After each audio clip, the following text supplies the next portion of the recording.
was just funny.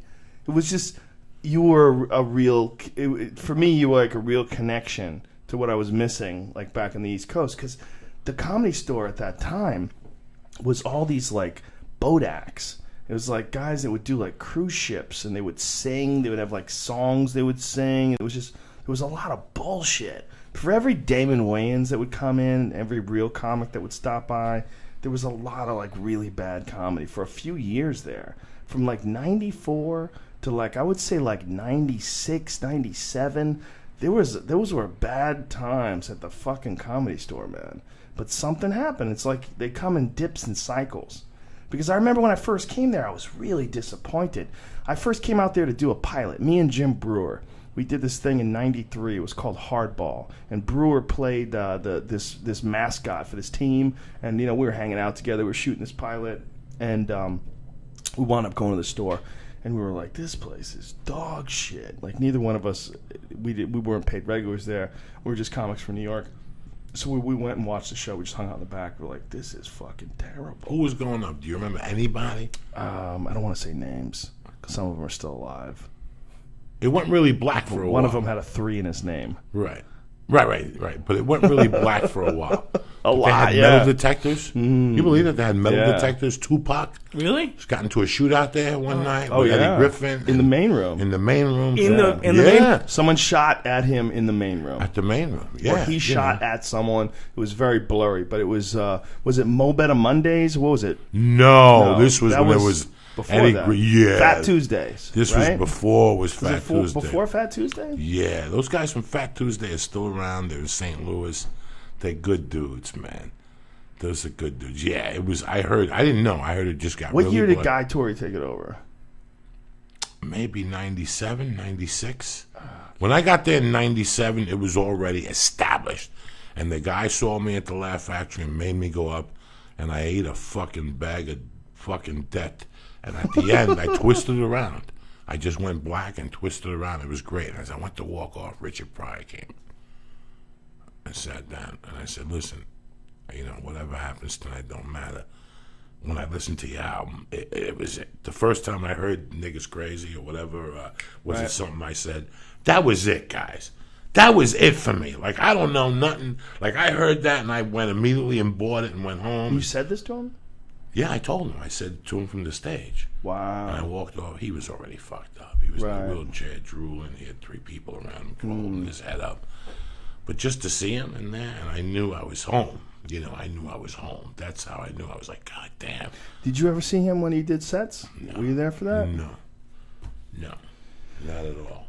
That was weird. He did a bunch of sets right before he died. I followed him almost every show. Almost every show he did, Mitzi threw me up after him. Because I had to figure out like strategies to get the audience to laugh because they were so depressed. Because they had seen the greatest of all time, and he was just gone. He was a shell of himself, and he could barely talk. Like they had cranked the mic up like, and he'd just be like, "I always did love pussy. And pussy sometimes love me back." Like there was no jokes. I mean that was like a whole joke. That was a beginning, setup, punchline. He would drink. He wasn't supposed to be drinking. He was on medication. He didn't give a fuck. He would just drink anyway.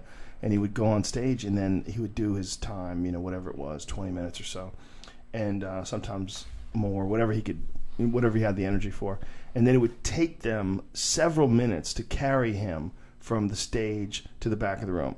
And Marilyn's husband, Marilyn Martinez, Dave, and Chewy would help him. And they would, get one under each arm, and they would walk him through the room, and then they would put him in his wheelchair when they got to the end of the showroom, the original room. And I would go on stage, and he didn't bring you up. Jeff Scott would bring you up from the side. So Jeff Scott would bring me up from the side, and from the piano, and you go on stage while everyone's like clapping, and he's walking out, and I was nobody, some unknown fucking idiot who wasn't even that good at comedy yet.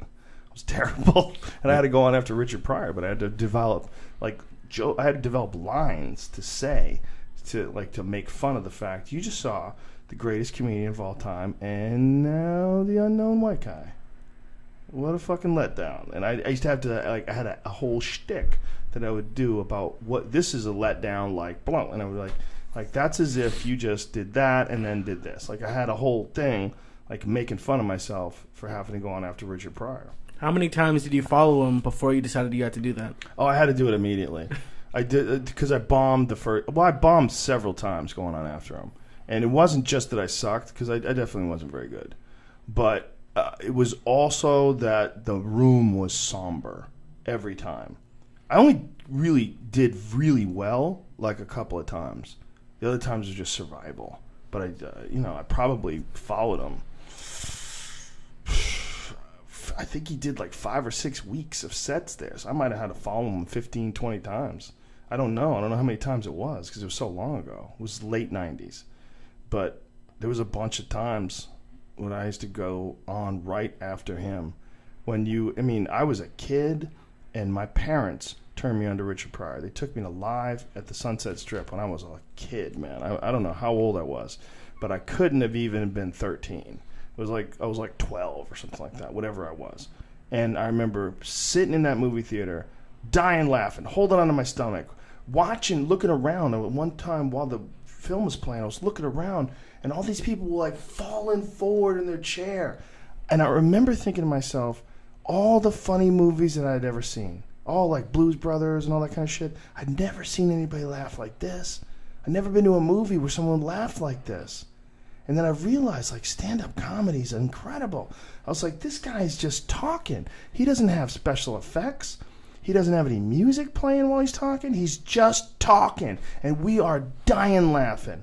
And that probably was what planted the seed of me doing stand-up.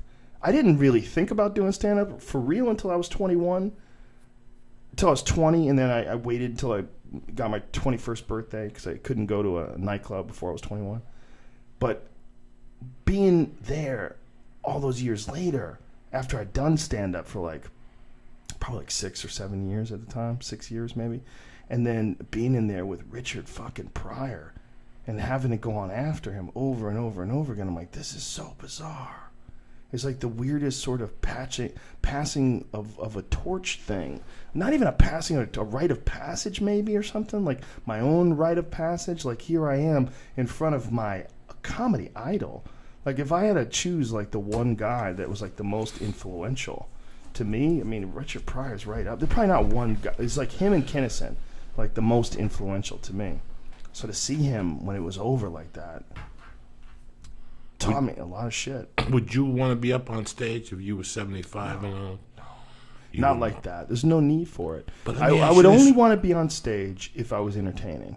Like, Carlin was entertaining to the fucking day his heart stopped. How old was he when he passed? George, look it up. I want to say he was in his late 70s, but I might be... No, I think maybe 69 or something, right? I think he was older than that. Really? He died, he was 71. Wow. Just 71. You know, I think that if you're a stand-up, I mean, I'm not going to tell you, I'm not going to call you up when you're 76 and go, Joe, stop going. I will know. I think I'll know. You're not fucking entertaining. But you're in that house. I mean, that's what keeps you alive. That's what, it would keep guys like us alive, man.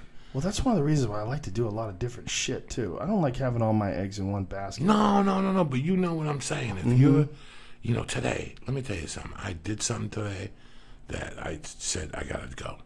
I just had to go. I just wanted to just touch the mat. Oh, jiu-jitsu. Yeah. And it's the same way with me with stand-up. When I know I'm in a bad mood and things ain't going right, this reefer ain't working, this fucking Facebook ain't working, it's fucking hot out, that means I gotta get on stage. That means I got something to talk about. We're going in like fucking Marines, you understand me? Welcome to church, motherfucker.